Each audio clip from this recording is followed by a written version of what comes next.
యుద్ధానికి రెడీనా అంటే ఎప్పుడో చెప్పాం. ఇది సినిమా కాదురా బాబు. నువ్వేమో సినిమాల్లో హీరోవి, రాజకీయాల్లో జీరోవి. హీరోలాగా ఉండు. నువ్వు పోయి చంద్రబాబు నాయుడు దగ్గరికి పోయి ఏం చేసావు మాకు తెలీదా? చంద్రబాబు నాయుడు నువ్వు కలిసి 2014 ఎన్నికల్లో పొత్తు పెట్టుకొని గెలిచిన తరువాత కదా స్కిల్ డెవలప్మెంట్ స్కామ్. ఈ స్కామ్లో చంద్రబాబు నాయుడు పాత్ర ఎంత ఉంది, నీ పాత్ర ఎంత ఉంది? 371 కోట్ల రూపాయలు నొక్కేసిన దాంట్లో, మింగేసిన దాంట్లో, కొట్టేసిన దాంట్లో చంద్రబాబు నాయుడు నీకెంత వాటా ఇచ్చాడు, నువ్వెంత తీసుకున్నావు? ఇది కూడా బయటికి రావాలా? ఈరోజు చంద్రబాబు నాయుడు గారి ఇంటి దగ్గరికి నిరసన తెలియజేయడానికి వెళ్ళిన కేసు సంబంధించి పోలీస్ అధికారులు నోటీస్ ఇచ్చారు. ఆ ప్రశ్నలకి వారు అడిగిన దానికి సమాధానం చెప్పడం మీదట జరిగిన వాస్తవాలని నేను ఎందుకు చంద్రబాబు నాయుడు గారి దగ్గరికి ఇంటి దగ్గరికి వెళ్ళవలసి వచ్చింది, ఎందుకు నిరసన తెలియజేయవలసి వచ్చింది, ఆ పరిణామాలన్నీ కూడా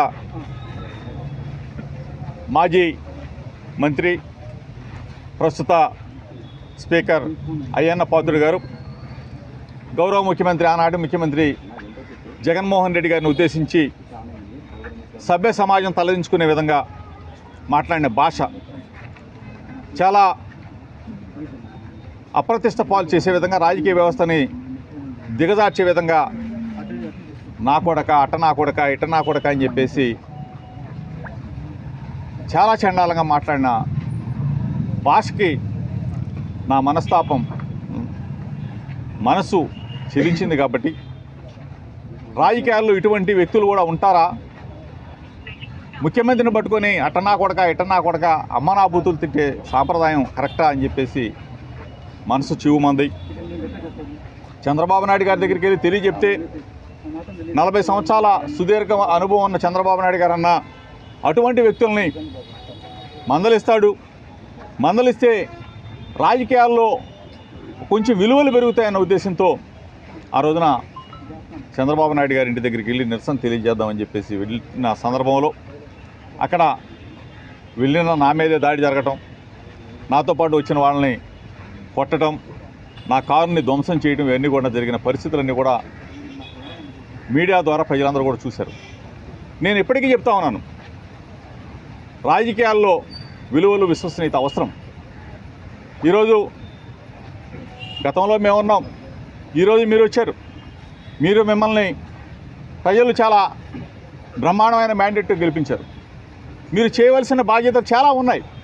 కానీ జోగి రమేష్ని అరెస్ట్ చేద్దామా, జోగి రమేష్ కొడుకుని మానసికంగా ఒత్తిడి చేద్దామా, అరెస్ట్ చేసి సబ్జైల్లో పెట్టాం.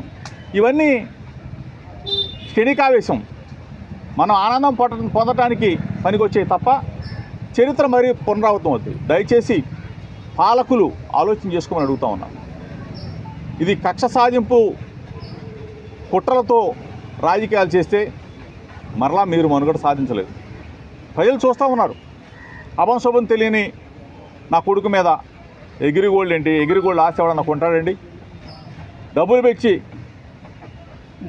మీరు ఏ విధంగా కొనుక్కున్నారో, మొబైలు, నా ఫోను, ఇప్పుడు కాదు, నేను యువజన కాంగ్రెస్ 2002లో యువజన కాంగ్రెస్, అప్పటి నుంచి ఒకటే ఫోన్ నంబరు 9848047522, అదే నెంబర్ వాడతా. ఇంక ఫోన్లు మార్చేది లేదు, అది ఇంకోటి లేదు. వాళ్ళకి ఏది కావాలంటే అది సహకరిస్తాం. అవ్వకుండా ఏముంటుంది ఇందులో? ఉన్న వాస్తవాలే కదా. ఇందులో దాపరికేం లేదు, దాగుడు మూతలు లేవు. వాళ్ళు రమ్మన్నారు, సహకరించాం, వాళ్ళు అడిగిన దానికి అన్నిటికీ సమాధానం చెప్పాం, రాతపూర్వం కూడా రాసుకున్నారు. కేవలం పరుష పదజాలం వాడటానికే గత గవర్నమెంట్లో ఎక్కువ ప్రయారిటీ ఇచ్చారనేది ఇప్పుడు మంత్రులు కానీ ఎమ్మెల్యేలు కానీ వ్యాఖ్యలు ఇస్తున్నారు. దాని మీద ఏం కాదు. పరుషుల పదజాలం వాడుంటే, మేము తప్పు చేస్తుంటే ప్రజలు మమ్మల్ని ఏం చేశారో మీకు తెలుసు. ప్రజలు ఈరోజు అదే పని కానీ చేస్తే రేపు మిమ్మల్ని ఏం చేస్తారో చూసుకోండి. అంతేగాని నేను ఇంకోటి చెప్పా, మీరు పోలవరం కడితే మేము హర్షిస్తామని చెప్పా, అమరావతి కడితే మేము హర్షిస్తామని చెప్పా, సూపర్ 6 అమలు చేయండి హర్షిస్తామని చెప్పా. కానీ దాని గురించి ఆలోచన చేయకుండా రెడ్ బుక్ తీయాలా, జోగి రమేష్ను బొక్కలు వేయాలా, జోగి రమేష్ కొడుకుని అన్యాయంగా ఇరికించాలా. ఇది కరెక్ట్ కాదు కదా, ఇది మంచిది కాదు కదా.